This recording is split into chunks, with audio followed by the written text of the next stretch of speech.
تو میں سمجھتا ہوں کہ اپنی نظروں میں ہی شرمندہ ہو جائے گی۔ یہ ہے معاملات کو حل کرنے کا اور ہدایت کا سب سے بڑا کلیہ، کہ آپ دوسرے کی جگہ پر رہ کر سوچیں، آپ دوسرے کی جگہ پر رہ کر ان کو ہدایت کریں،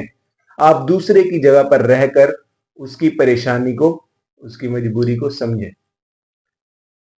اسی طرح میرے بھائی، میں آج پرانی تصاویر کے کچھ البم کھول کے بیٹھا تھا، تو ایک چیز میں نے نوٹ کی کہ ان تصویروں میں شادی بیاہ کے موقع تھے، فیملی فنکشن تھے، جہاں پر وہ تصویریں کھینچی گئی، ہر شخص اس تصویر میں بہت زیادہ خوش نظر آ رہا ہے، لیکن اس تصویر میں ان لوگوں کی خوشی کے لمحات کی وجہ جو ہے وہ کسی کو نظر نہیں آ رہی۔ وہ شخص جو ان کے لیے خوشی کا باعث ہے وہ اس فوٹو سے محروم ہے، اور وہ ہے باپ، جس نے ان کو یہ خوشی کے لمحات میسر کیے، جو ان کو اس موقع پر عزت فراہم کرنے کے لیے باہر زمانے سے لڑ رہا تھا، جو اس موقع پر موجود نہیں تھا، جو اس موقع پر ان کو، جس نے اس خوشی کے لمحات کو فراہم کرنے والا وہ شخص باپ ہے، جس نے ان کو مال فراہم کیا، جس نے ان کو عزت فراہم کی، جس نے ان کو حفاظت فراہم کی اور زمانے سے لڑتا رہا، وہ شخص میں دیکھ رہا تھا کہ ان تمام تصاویر میں موجود نہیں ہے۔ اگرچہ موجود ہے، میں نے جس طرح دیکھا اس طرح اگر آپ بھی دیکھیں تو وہ شخص موجود ہے، جس کی وجہ سے وہ تمام خوشی کے لمحات اتنے پیارے نظر آتے ہیں، جس کی وجہ سے وہ تمام تصاویر ہنستی ہوئی مسکراتی ہوئی بہت اچھی لگتی ہیں۔ ہمارا باپ ان تصویروں میں موجود نہیں ہوتا، تو اس باپ کے لیے میں کہنا چاہوں گا کہ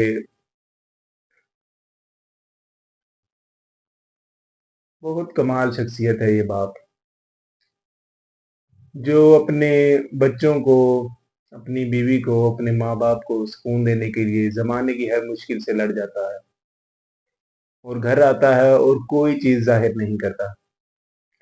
کیونکہ وہ مرد ہے۔ وہ اپنی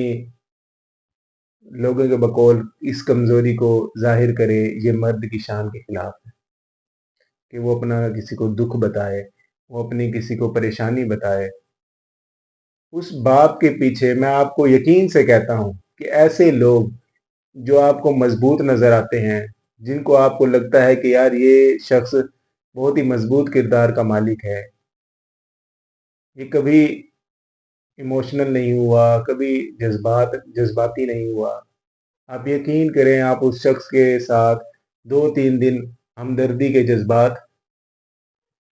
آپ 2-3 دن اس کے ساتھ ہمدردی والا معاملہ کریں، تیسرے دن وہ شخص پھوٹ پھوٹ کر آپ کے سامنے روئے گا، کیونکہ اس شخص کو کبھی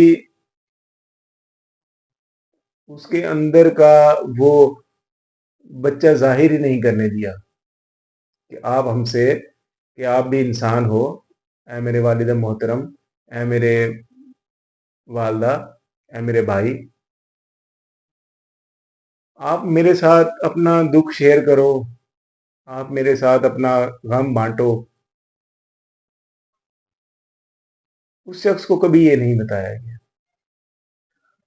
وہ باپ اپنے جذبات اندر لیے ہوئے،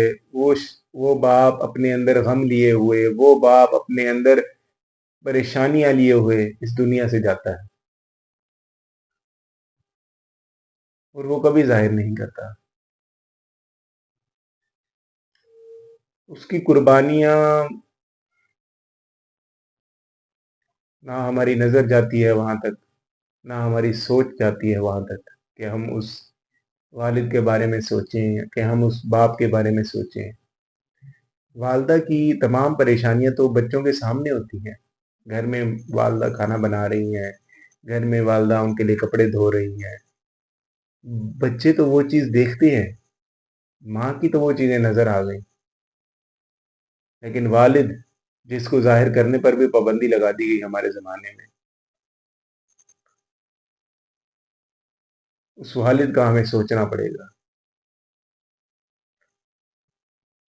میں سمجھتا ہوں کہ اگر اللہ نے انسان کو غم، پریشانیاں، مشکل دی ہے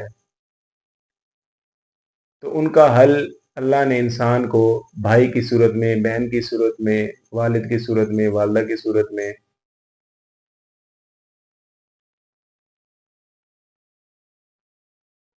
تو ان کا حل اللہ نے انسان کو ان رشتوں کی صورت میں دیا ہے، جو والد کی صورت میں ہے، جو ماں کی صورت میں ہے، جو ماں کی صورت میں ہے، جو بہن کی صورت میں ہے، جو بھائی کی صورت میں ہے، کہ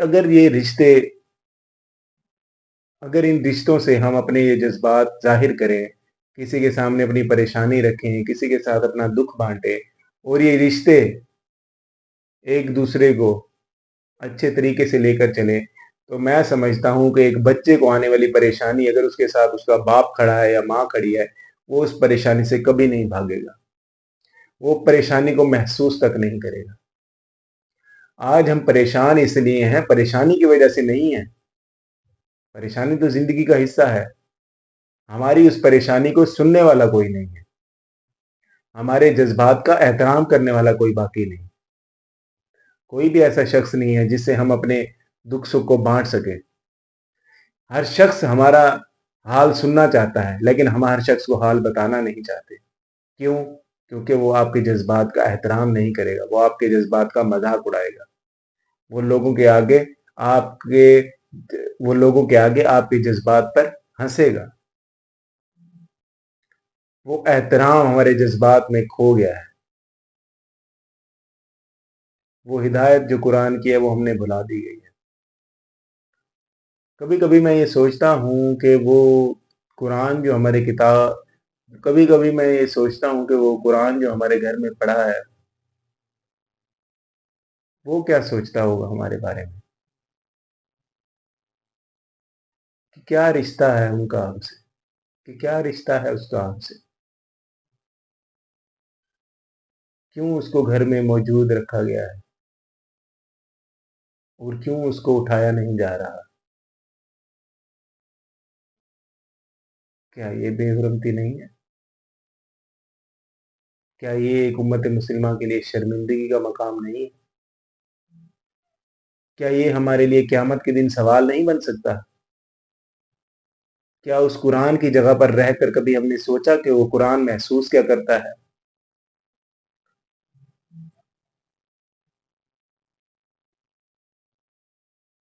اگر اس کو بولنے کی طاقت دے دی جائے، جو کہ دے دی جائے گی قیامت کے دن، تو وہ کتنے شکوے ہم سے کرے گا،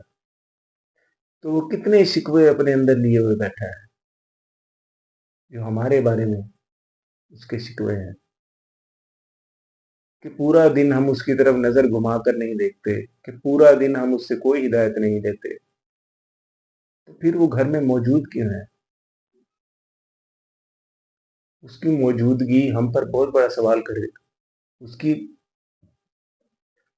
اس کی موجودگی ہم پر بہت بڑا سوال کھڑا کرتی ہے، اور اس کی اس طرح کی موجودگی قیامت کے دن بہت بڑا سوال کھڑا کرے گی اللہ کی بارگاہ میں، اور ہم جواب نہیں دے سکیں گے میرے بھائی، کچھ جواب نہیں دے سکیں گے۔ تو اپنی زندگی میں میرے بھائی سوچا کریں ان معاملات کو، تفریح بھی کرنی چاہیے، اپنے معاملات آپ دیکھ کر چلیں، اپنی خوشی کو بھی اپنی خوشی کا بھی آپ احترام کریں، اپنی تسکین کا بھی آپ احترام کریں، کہ آپ کو کوئی چیز فٹ بال کھیلنا اچھی لگتی ہے، ہاکی کھیلنا اچھی لگتی ہے، بالکل کریں،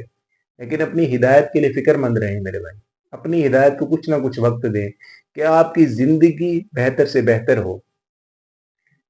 جب آپ ہدایت کو پڑھیں گے، سمجھیں گے، تو آپ ہر دن خود پر سوال کھڑا کریں گے کہ یار مجھے اس سے بھی بہتر بننا ہے، مجھے اس سے بھی بڑا کرنا ہے، مجھے اس سے بھی آگے بڑھ کر لوگوں کے لیے خدمت کرنی ہے۔ میں یہ دیکھتا ہوں کہ کوئی بھی شخص اپنے گھر کے علاوہ کسی بھی شخص کے لیے کچھ نہیں سوچتا، اپنے گھر کے چار لوگوں کے لیے تو وہ فکر مند ہے، اور ہونا چاہیے، اچھی بات ہے، لیکن وہ اپنے حلقے سے باہر کبھی نظر نہیں دوڑاتا، نہ ہی کسی کو، نہ ہی کبھی وہ سوچتا ہے۔ تو اسی لیے اپنے حلقے سے باہر دیکھیں لوگوں کو، ان کی بھی مدد کریں، ہر طرح سے اپ ہر طرح سے اپنے آپ کو اچھے سے اچھا بنائیں، لوگوں کے لیے، انسانیت کے لیے، رشتوں کے لیے۔ خدا حافظ۔